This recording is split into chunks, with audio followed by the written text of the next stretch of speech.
Demi Lovato não se conteve nem um pouco em revelar sobre tudo que ela passou depois do ano de 2018 e a sua overdose com heroína. Ela falou sobre tudo isso no lançamento do seu novo documentário Dancing with the Devil, que aconteceu oficialmente, né? No caso, vai acontecer para as pessoas dia 26 agora, mas dia 16 ele foi disponibilizado numa feira e todo mundo assim ficou bem chocado com o que assistiu ali e gerou diversas histórias na internet afora, e eu vou trazer para vocês agora 10 coisas que foram reveladas ali que deixou todo mundo assim sem reação, né?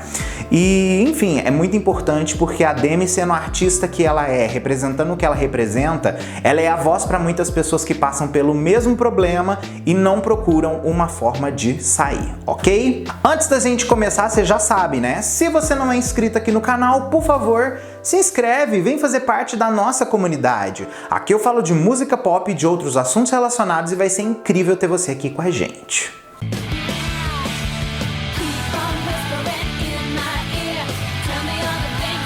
A primeira coisa que é bom a gente já falar desse documentário é que, a princípio, ele ia ser uma série documental sobre a Tell Me You Love Me Tour. Só que aí esse documentário foi arquivado e eles mudaram toda a narrativa do negócio para fazer esse documentário focado realmente em tudo que ela viveu depois da sua overdose em 2018.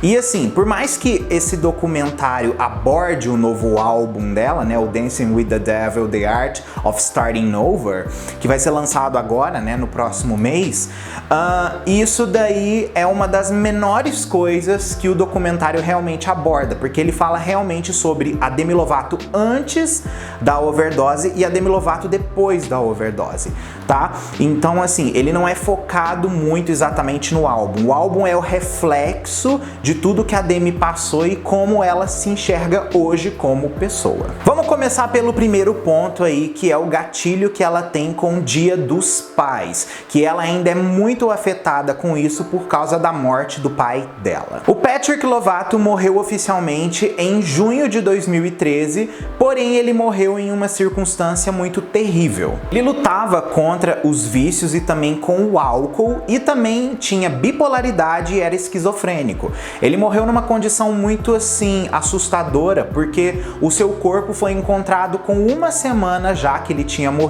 então não existe uma data certa que ele morreu, mas foi encontrado só uma semana depois em alto estado de decomposição, e então o enterro teve que ser a caixão fechado, e a Demi até hoje sofre muito com essa data, porque ela sempre tá lembrando daquela situação de ter perdido o pai da forma que perdeu. A Demi diz: esse foi o medo que eu sempre tive por ele, que ele acabasse morrendo sozinho, e ele acabou morrendo sozinho. E assim, a Demi não era próxima do pai, ela afastou do pai em 2007, depois que ela testemunhou os abusos que ele fazia com a mãe dela.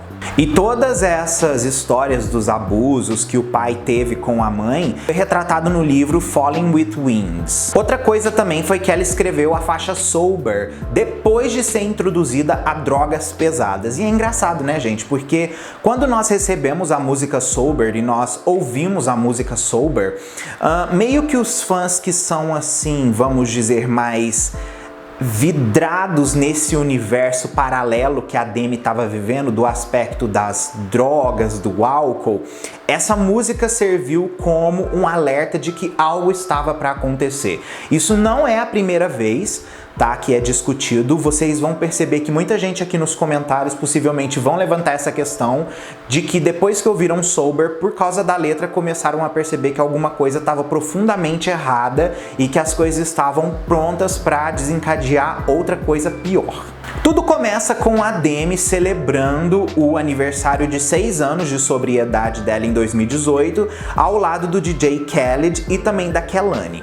E assim, a Demi confessa, né, pro médico dela que ela teve uma recaída depois dessa festa. Ela disse que ficou surpresa de não ter uma overdose naquela noite, porque ela usou muitas drogas diferentes e pesadas. E ela lembra exatamente que tudo começou com uma garrafa de vinho e depois, em algum momento da noite, ela já estava ligando pro traficante que oferecia drogas ali pro povo rico de Hollywood.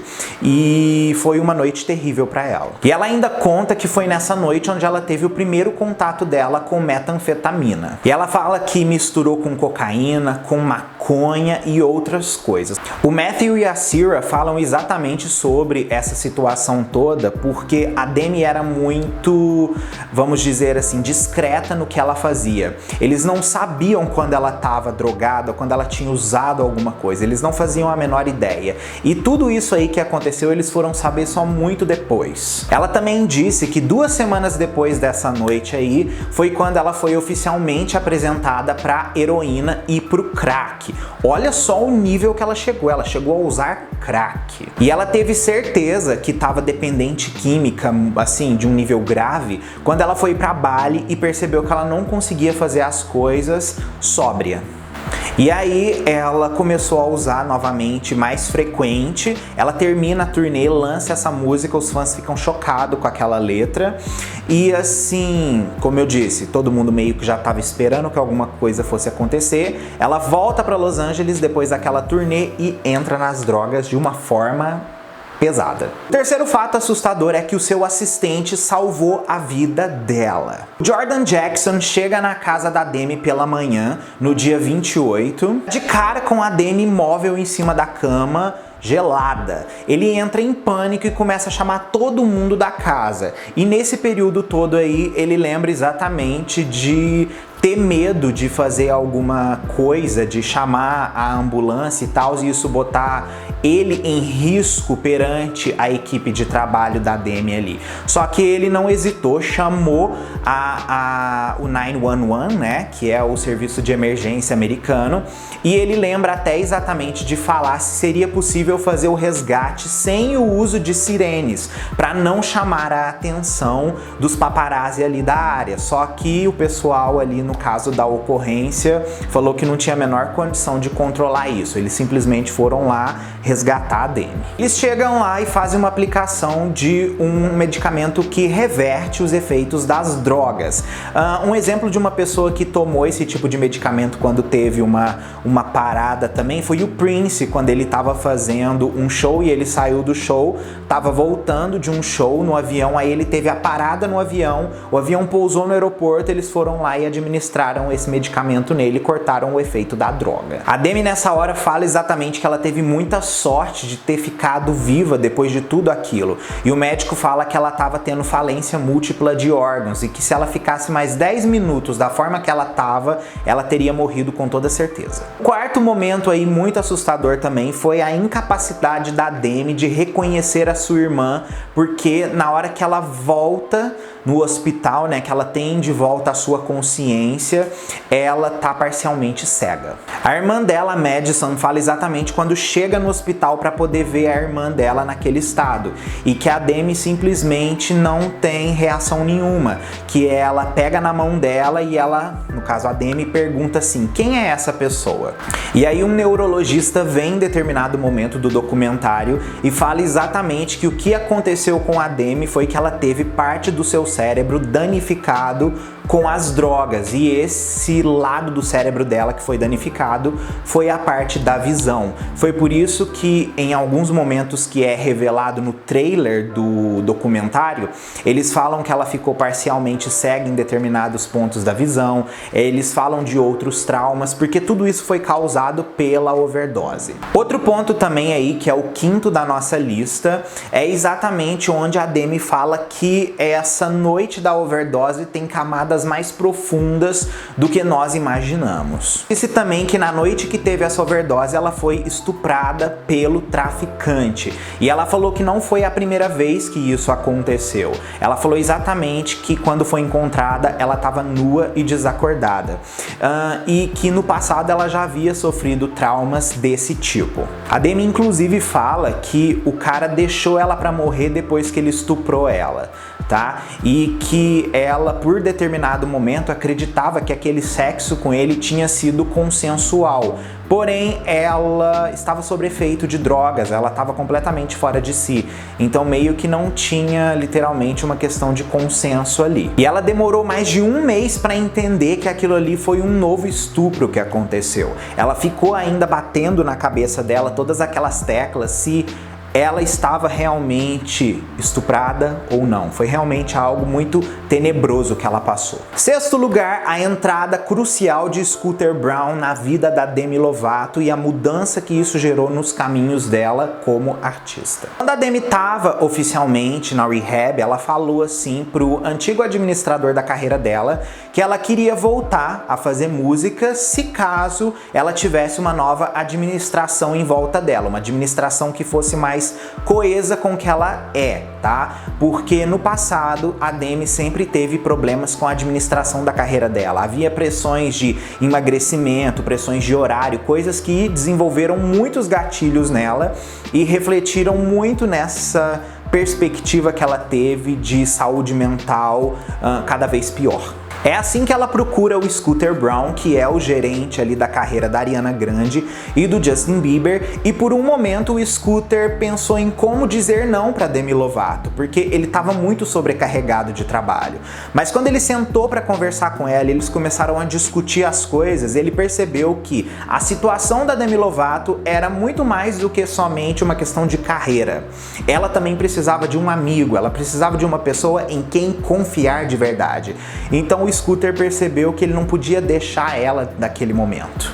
E assim, a Demi ainda fala sobre a questão quando ela chegou para conversar com ele, que ela disse: eu sou uma pessoa que acabou de passar por uma overdose, eu não sei se as pessoas vão querer trabalhar comigo, eu acho que as portas vão se fechar depois disso tudo, eu não sei como fazer com a minha carreira a partir daquele momento. Ela realmente acreditou que essa volta dela seria impossível. A sétima revelação que ela fez aí é que a overdose dela não foi a última vez que ela usou heroína. Depois da overdose, ela continuou utilizando drogas por alguns momentos. Demi contou exatamente que uma semana depois que ela saiu da reabilitação, ela voltou a procurar o traficante que estuprou ela para levar mais drogas, e ela falou exatamente que queria drogas novamente e que queria novamente fazer o sexo com ele vindo de forma consensual. Isso daí já entra uma questão psicológica muito maior envolvida, gente. E assim, ela ainda fala de quando ligou pro traficante e falou pra ele assim: olha,